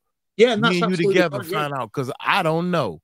You be honest with the kid, and then when you talk from your heart with the kid or teenager or whoever it is, if you stop trying to learn how to parent a kid from a goddamn book. That's what the problem is. No, I totally agree with you. If you parent from your heart and your soul, and you tell that kid, look here, baby, I ain't got time to be. Mama, daddy tired. Mama tired. My feet hurt. No, Just all I was go trying to your bedroom like I told you to and study. We talk about this later. All I was trying to say is when you turn around and say because I said so, it stops a kid from being curious because then they become scared to ask questions, and that's all. They can keep asking questions, but this answer to this question is because I said so. And then the next question that comes, and if I don't have the right answer for right now as the adult, look, son, don't put on them shorts. Put some long pants on and put your jacket on. Well, mommy, why? Because it's cold outside. Well, mommy, I bought this. Thing. You bought this for me, and I should be able to wear this on the basketball court. This is what basketball players wear. Yeah, but it's cold outside. Well, why I can't just wear what I want? Because I said so. I on that point, I 100% agree with you. 100%. You 100%. No, you adult. You know you 100% right, and the kid is 100% wrong, and he keep asking why. I don't care what this. Don't put your hand on the stove. Why? Because you're gonna get burned. Okay, well, why? Maybe I like being burnt. Now you ain't like being burnt, baby, because burn don't just burn you. That shit lasts for 3 or 4 days. The pain and the swelling and stuff. Why? I still like it. Why? Because I said so. That's why. I want to hear Steph's point of view on this as a mother, because we've got an uncle, a father, and now we've got a mother's point of view. So there were a couple of things in this that kind of stood out to me, but one of the first things that stood out was the secrets, the keeping of the secrets. And I don't know if it's a generational thing, but I grew up in a household where you weren't allowed to say certain things. You don't talk about this. You don't talk about that. You know, and when she said I was very shy and reserved and quiet, that's the same way I was, because you just didn't know what you could say because there were so many things that you couldn't say. And I feel like when you tell a child to keep a secret or not to say anything, that puts an enormous amount of pressure on that child to not make a mistake that's going to, like, get them in trouble or get somebody else in trouble. But then at the same time, like, why can't we talk about this? Like, why does this have to be a secret? Like, so that was the one thing that really kind of stood out to me. And as far as with the children, like, yes, children can ask you questions, but then it gets to the point to, like, if I answered you, like, because my kids are good for badgering. So if they don't like the answer, they're going to keep asking. So then it goes to, because I said so. I already told you that, no, you can't have this because it's almost dinner time. It's going to spoil your dinner. You can't have it. Well, why can't I? And I mean, even now as adults, they're badgerers. Like they just continue to. It's like, okay, because I said so. Well, that's not a reason. You didn't give me a reason. Yes, I did. I gave you a reason 15 minutes ago, and you didn't want to take that reason. So now I'm giving you the talking reason. Crap, and you still trying to see eye to eye to me. But guess what? I pay the bills in this place. I'm the one to give you that food. I'm the one to give you the candy. I'm the one to give you your bedroom. Those adults, though. Those kids are adults. They might still be your kids. But out and get their own job and do things out 100% their way. I'm talking about kids as being kids. I'm not talking about kids who are grown. They're always going to be. What age you talking about? When it's time for me to say, mine did them as kids. They do it as adults still. I'm like, some things my kids have never grown up. Even as children, they were like the same thing. Like and I'm a person that I over communicate, so I know that I'm telling you. That's the what you call it when you programmed. You programmed. That's what it is. You don't know how to program the kid. So when they hear that word, because I said so, they know that the king has spoken. Right. They know you're getting close. You know I love winding you up, Mike. That's programming. You're right. Because now that you programmed, you say, I mean, because it's obvious when it's, I mean, you're Christian, you are you're doing what's right for the kid. And it's like, I can see if you're like, well, maybe, you know what? Hey, don't swing on a swing like that. Why not? Because you might fall. Well, nah, I got it. Okay, but I'm saying that you might swing. Bam. See, I tried to tell you. See, that justifies the because I said so. And you like, well, why I can't climb the wall like this? Remember when you was on that swing and I told you? See, I didn't want to use my because I said so. Yeah, but we learn from mistakes. That's how we learn. Exactly. That's people, but I'm the adult, and I don't need to learn from the kids a mistake. Yeah, I'm telling him we're not talking some about of the mistakes you're going to skip. You're going to skip. We're not talking about you. Mistakes. We're talking about kids. Because I said so. We're talking about kids. Kids have to they have to fall and break their leg in order to know not to do it. No, they're gonna have to fall and hurt themselves. But I'm gonna say because I said so before they break a fucking leg. You just told me, you just made me the winner, bruh. You just made me the winner. No, I didn't. Yes, you did. Because before my son or daughter break a leg, it's gonna be plenty of because I said so's. Daddy, can I jump off this entire state building? No, you can't. Why? You cannot fly. It's what I said so. One of those conversations that's never going to have an answer. But when you, let's do an ending on this. Look here to here. It's time to end this. I'm sorry I came late. We about to bring Debbie on, bless her heart, because I said so. I'm just playing, Murph. I'm just playing. I know you are. For those in the side chat, by the way, me and Mike love each other. I love you the most. And Cassandra, you can go upstairs with the coconuts. Look here. Thank y'all so much. I love my team. I told them that in the background because they had to start the video without me. I was on an important call and all that good stuff, and I was out eating and everything. So thank y'all so much. But what she said, and she gave me a lot of understanding. And Linda, what you said was, well, we'll talk about that when we get off. Look here. Y'all take it light, take it slow. Tell them Uncle Mike told you so. Peace out.